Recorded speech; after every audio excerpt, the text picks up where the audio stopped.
अगर आप दलित हो, पिछड़े वर्ग के हो, आदिवासी हो, माइनॉरिटी हो, ईबीसी हो, अति दलित हो, और उसमें मैं महिला भी जोड़ सकता हूं। हम राजनीति में आपके लिए दरवाजा खोलना चाहते हैं।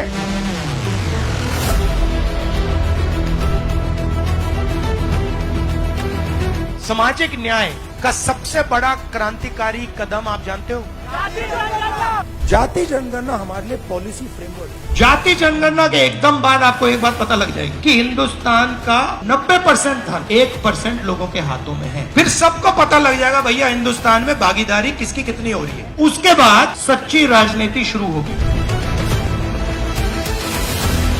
इकोनॉमिक सर्वे, संस्थाओं का सर्वे कि हिंदुस्तान का धन किसके हाथ में है, जाति जनगणना से ये सब पता लग जाएगा। अगर नरेंद्र मोदी अरबपतियों को पैसा दे सकता है तो कांग्रेस पार्टी गरीबों को पैसा दे सकती है। जितने पैसे उन्होंने उनको दिए उतने पैसे हम आपको दे सकते हैं। और 50% का जो बैरियर है इसको हम उड़ा के फेंक देंगे।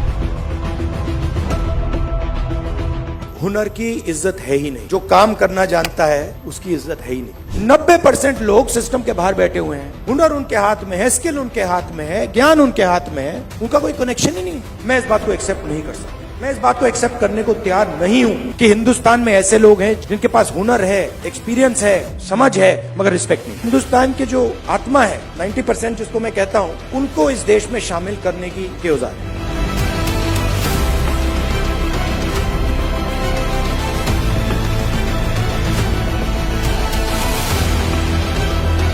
ये जो मैसेज है आप गांव-गांव में फैलाइए। संविधान का मैसेज, जाति जनगणना का मैसेज और 50% रिजर्वेशन की दीवार को तोड़ने वाला मैसेज। आपके युवाओं को हम राजनीति में लाकर, आपको हम राजनीति में लाकर, हम राजनीति का चेहरा बदलना चाहते हैं। देश में गरीब लोगों को, कमजोर लोगों को न्याय मिलना शुरू हो, और इसको अब दुनिया की कोई शक्ति नहीं रोक सकती है।